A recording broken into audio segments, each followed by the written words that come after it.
Do you know that researchers have long observed a very unique phenomenon that they term subjective age? Okay? It's how you feel inside versus the number of years you really have, and they've seen a difference. The number of candles, as I've mentioned in the previous episode, the number of candles on birthday cake, do not seem to what to match how they feel inside. And subjective age could be you feel 10 years younger or you feel 10 years older. Okay, so this is Miss Malu, and this is Miss Malu, my season of life, 60 years and beyond. And this is episode 139, and it's the second in the series of our theme, the science of agelessness. Why some women look much younger, okay, than they really are. Okay, and let me read part of that research on subjective age. Okay, when you believe your best days are still ahead, your brain releases positive neurotransmitters. These neurotransmitters are chemicals released in the brain. Three of them. There's dopamine, serotonin, endorphins. These are called the happy chemicals. Okay, dopamine is the anticipation of reward, so excitement and all of that. Serotonin, puts us in a very calm and serene way, and endorphins actually makes us, happy. Happy. It affects our mood. And the same chemicals that make you glow after laughter or exercise. Can you imagine that? Okay, it says here, if you believe, so it's a believe, okay, that life is full of joy, automatic, there's a release of all the three positive neurotransmitters. It's the same transmitters produced after laughing at a comedy show and after exercising. Okay, just by believing in thinking. So what is the physical manifestation? Our posture, okay, straightens, our voice, lifts up, our eyes glow, and there seems to be a blush, okay, coming to our face without even putting, a blush on, right? Again, I've told you about Ellen Langer, okay? This psychologist, this Harvard psychologist who did a study entitled Counterclockwise, study where she placed elderly people in an experiment, telling them, that live the way you did in 1959, and put them, in a house which actually is a complete replica, of everything in 1959. I'd love that, but then I would just be what? I would just be 8 years old then.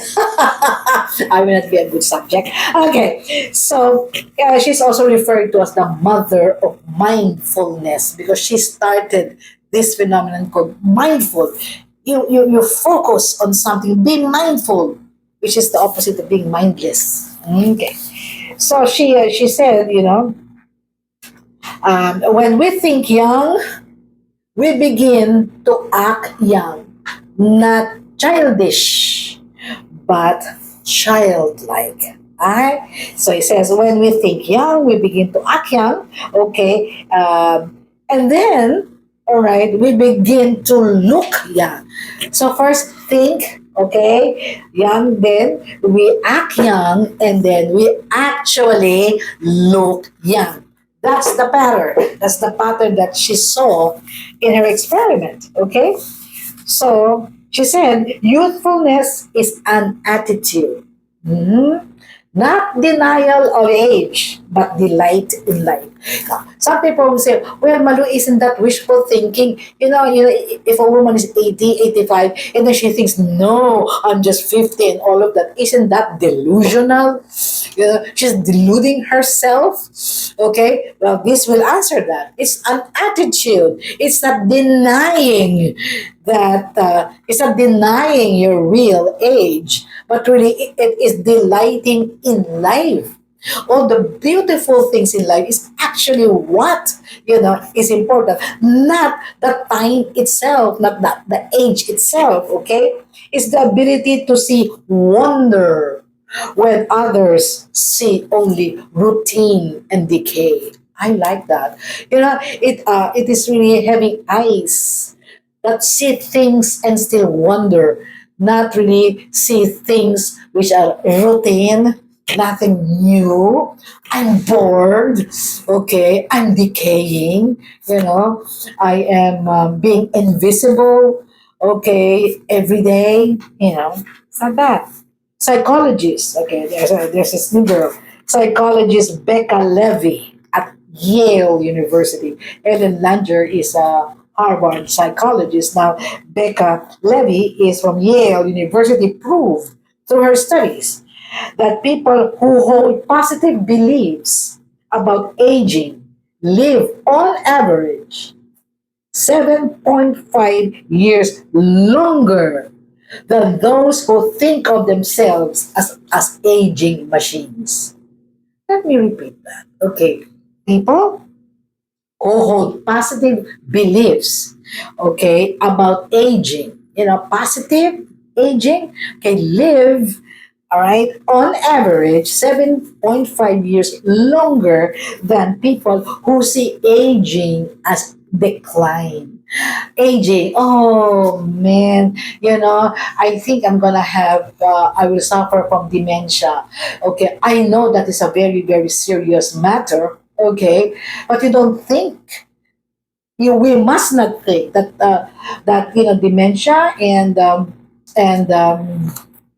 Alzheimer's is automatic. No, it's not automatic.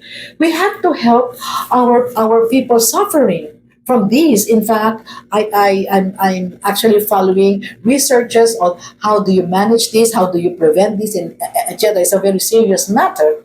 But the fact is, it is not automatic the moment we start aging. No, science proves that. Science proves that. Okay, the latest example I can think of is, of course, one of my favorite pastors and Christian author, okay, Dr. John MacArthur from Grace Community Church. Okay, he died at the age of 86. He is a sharp and erudite, when it comes to Bible knowledge, until the day he died. Okay, so there you go. So one of the most now the next thing I'm gonna ask is, how do we? Okay, so how do we preserve this? Well, there are so many ways we could think of. One of the most useful traits in the study is to cultivate curiosity. When I was much younger, curiosity kills the cat. And so when our children start asking, why is the sky blue, mommy? Oh, you answer, why? And then, why? All kinds of why. And finally, the mommy says, I'm busy, stop asking. We shouldn't do that to our children. Okay, we have to have time to grow together. So now that we are old, we should not old. Now that we are aging, okay, I have to catch myself. I'm not growing old. I'm aging, elegantly, gracefully, and wisely. Okay, so we should catch ourselves saying that. Okay, so well, women who remain curious, who remain, open to a lot of learning, seems to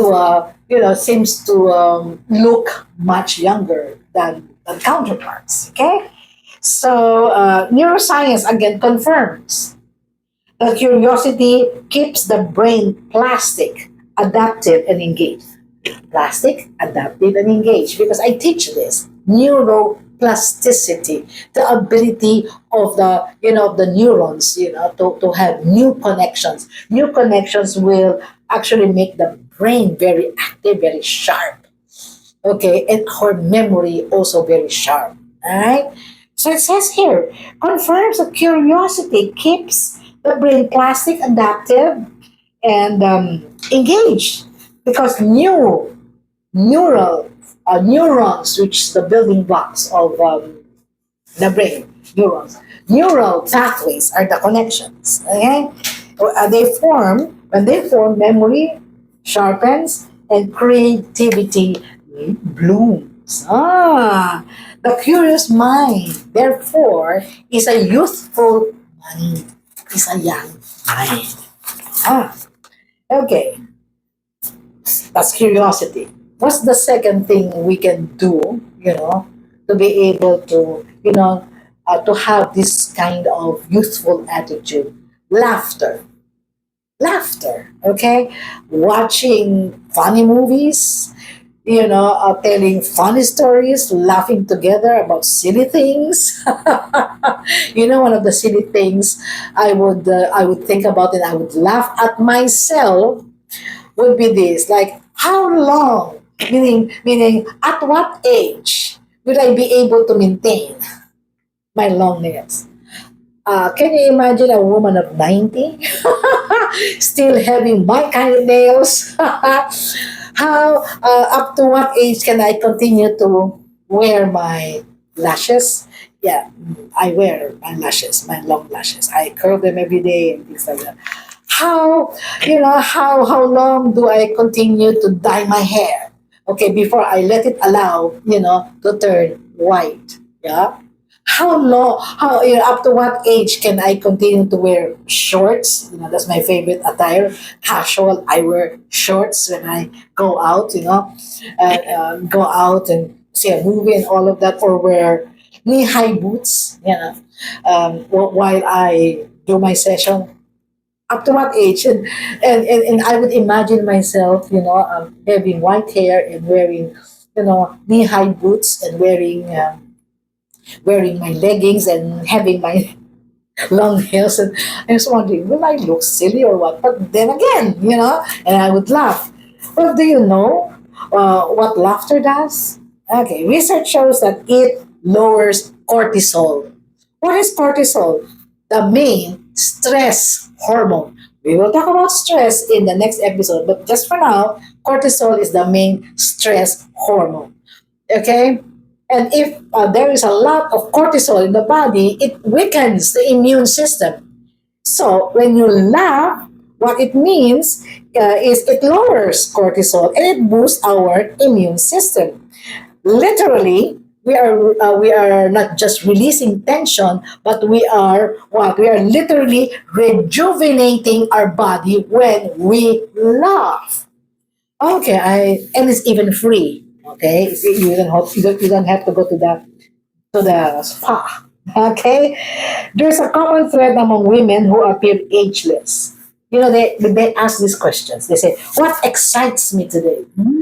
Maybe you should ask that to yourself. Okay, what new things can I learn? Okay, I'm going to go into Jump Speak, which is an app to learn new languages. Okay, by talking the language and not just studying all the conjugation of the words. And you have a tutor, an AI tutor that you can converse. If it's Spanish, then you talk in Spanish, and they correct you, and then until you learn how to speak Spanish, like a native. How can I make today beautiful? That's the open mindset. Okay, and finally, really, really reflect how young do you actually feel? Ask yourself, how young do I really feel? Okay, in our next episode, we are going to go deeper into the biology of vitality. How how do you really feel young? It's biology already of vitality. Okay, so remember, my friends. Okay, um, The poet laureate, not the poet, Samuel Ullman, it's Samuel Ullman who said that youth is not a time of life, which is our concluding statement all the time. It was him who wrote that. Youth is not a time of life, it is a state of being.